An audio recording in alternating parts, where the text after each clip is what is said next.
Hai teman-teman, pernah kepikiran gak sih?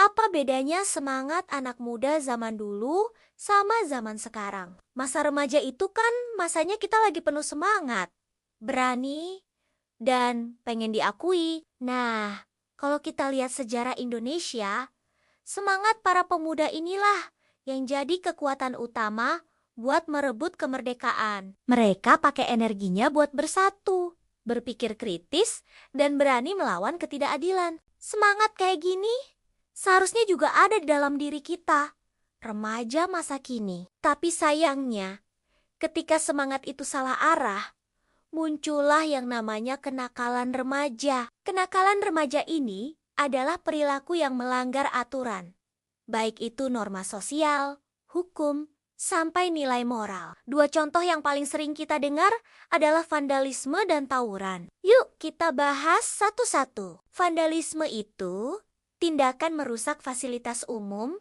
atau milik orang lain dengan sengaja. Contohnya, coret-coret dinding sekolah, ngerusak bangku taman, mecahin kaca halte, atau bahkan ngerusak rambu lalu lintas.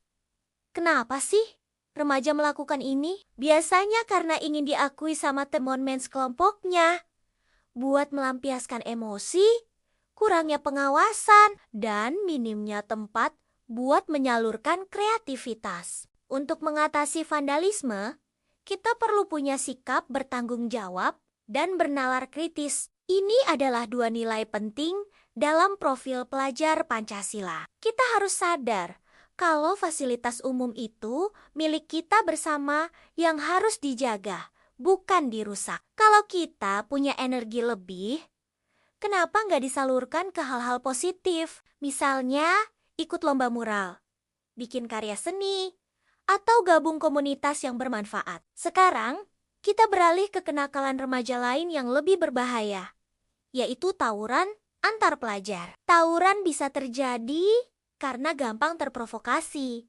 emosi yang gak terkendali, solidaritas kelompok yang salah kaprah, dan gak bisa menyelesaikan masalah dengan kepala dingin. Padahal sejarah kita ngasih teladan yang jauh lebih keren.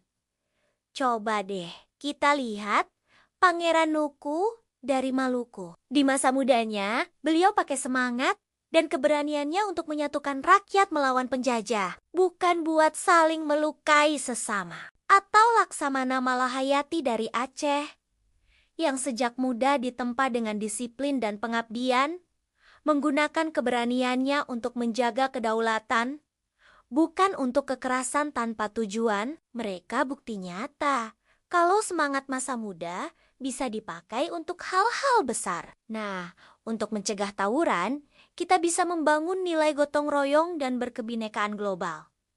Caranya gimana? Bisa dengan dialog, kerjasama antar sekolah, atau bikin kegiatan positif bareng-bareng. Kalaupun tawuran sudah terjadi, solusinya bukan cuma hukuman. Perlu ada pembinaan, konseling, dan rekonsiliasi yang didasari akhlak mulia. Sikap kita sebagai remaja dalam menghadapi ajakan tawuran harus mencerminkan profil pelajar Pancasila. Kita harus berani menolak kekerasan, berani bilang tidak pada provokasi, mampu mengendalikan diri, dan selalu memilih jalan damai. Ingat teman-teman, tugas kita sekarang ini bukan buat berantem. Tugas kita adalah belajar, berkarya, dan mempersiapkan diri jadi generasi penerus bangsa yang beriman, mandiri, bernalar kritis, dan bertanggung jawab. Masa depan Indonesia ada di tangan kita. Mari kita ubah semangat menjadi prestasi dan keberanian menjadi kedewasaan. Jadilah remaja yang membawa perubahan positif, bukan kehancuran. Terima kasih sudah menonton. Jangan lupa bagikan video ini ke teman-teman kalian ya. Sampai jumpa di video selanjutnya.